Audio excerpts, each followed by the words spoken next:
The great failed romances of the 20th century. Someone's gotta show you how they went down. The great failed romances of the 20th century. You can learn the truth if you just stick around. Welcome to the Great Failed Romances of the 20th Century. I'm singer, songwriter, and historian Teddy Gray. And I did it my way, badly. Sam Kaufman. So Teddy, which couple will we be spending our wee small hours discussing this morning? Today we'll be learning about the relationship between Frank Sinatra and Ava Gardner. Ah, that's life. He sung that one, right? Yes. See? I did my research. Now where's my cookie? When Frank Sinatra and Ava Gardner got together in the late 1940s, their collective star power assured that they would be dominating the gossip columns in an era that was still discovering just how popular reporting on celebrity drama could be.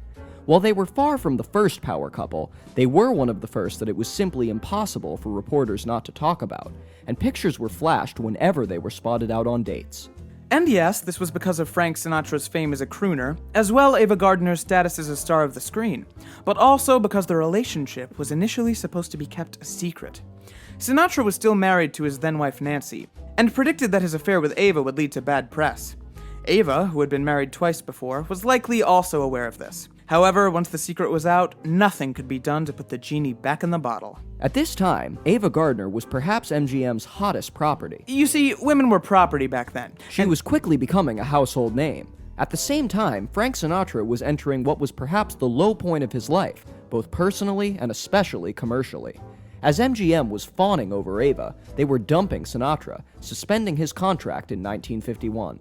At the time, however, Sinatra stated that he didn't care, and that he no longer had any desire to be a successful singer.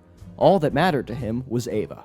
When Sinatra's wife finally granted him a divorce the same year, he and Ava were married only a few days later. However, the marriage did not prove to be a stabilizing force for Sinatra, nor Gardner, and the two quickly developed reputations for drinking, fighting in public, drinking more, and passionately making up. Speaking on this time period, Ava later said, "Frank was flat broke when we tied the knot. I don't know where those stories came from that the mafia was taking care of him. They should have been. But the family was nowhere to be seen when he needed them."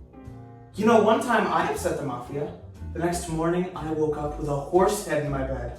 Oh, and wait until I tell you about what the mafia did. The horse head was unrelated. Sinatra had difficulty accepting his failures and couldn't grapple with his wife being the breadwinner. Because of this, he fell into a characteristic deep depression, feeling that he had lost his career, his friends, and his pride. According to biographers at this time, there was almost no support system for him, just Ava, and all this responsibility put her under a lot of duress as well. Ava has confirmed that Sinatra attempted suicide at least 3 times over the course of their 7 years together, and only twice was it meant as foreplay. The first time, it was a fake-out in which he made Gardner think that he had shot himself, before she discovered that he had simply fired the bullets into his mattress. The second time, he took an overdose of sleeping pills, but was quickly discovered and revived. The third time, he turned on the gas knobs and fell asleep, but was thankfully discovered this time too.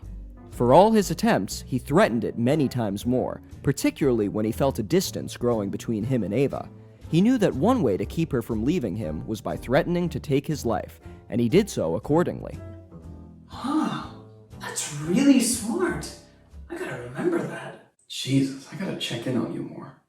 All of this was extremely wearying for Gardner, who was finding it difficult to advance her career while also spending so much time tending to Frank's spiral. Ava felt that their marriage was too rocky and unpredictable to provide a stable home life for a child, and she later admitted that she had 2 abortions throughout their marriage.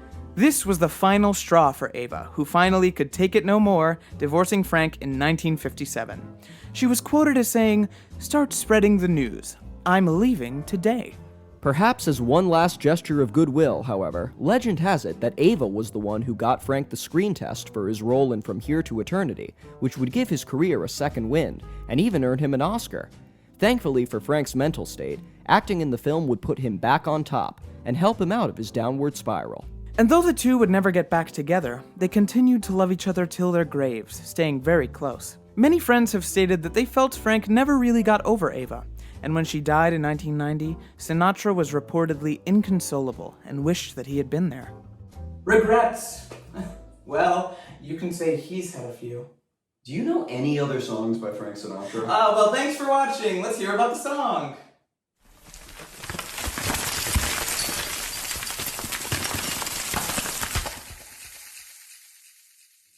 So, Teddy, why not give us a little croon about this tune? This one is called Suicide Songs, a term that Frank Sinatra coined when discussing the material on his 1959 album, No One Cares. It is for this reason that some consider him to be the first emo artist. This song is from the perspective of Frank at his lowest point, begging Ava not to leave and saying whatever he can to try to stop her from going, whether that means pleading on his knees or even threatening suicide.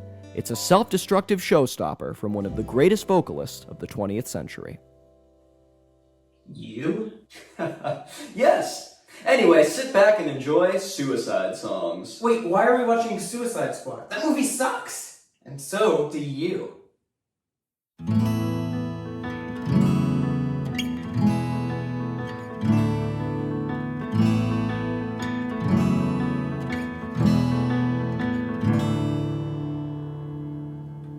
Ava, no, please don't go. Not while I'm liable to feel so low. I've never been one to take things lightly, you would know. So please just stay, my dear. You've got to stay, my dear. Now I'm just a drunk whose race has been run, and you're all that's stopping me from becoming a world-class bum. Career is through, self-respect has fled too. All I have is you. Don't leave me true, my dear.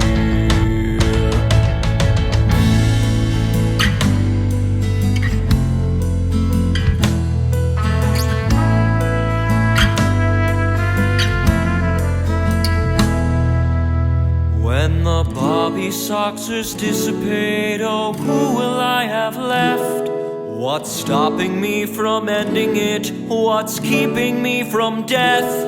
I've uprooted my whole life for you, don't let it be in vain. And I'll love you till the day I die, don't make it come today. I could take every pill in the cabinet, turn the gas on and fall asleep, slash open my wrists in the bathtub, would you even pretend to weep?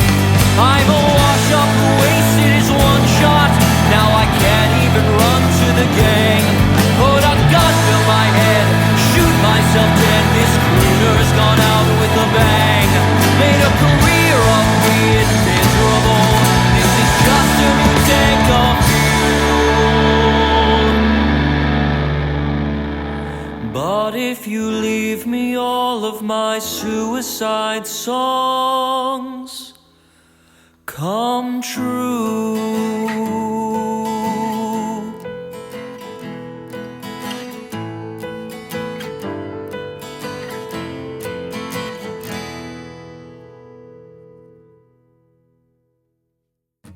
The great failed romances of the 20th century. Someone's gotta show you how they went down.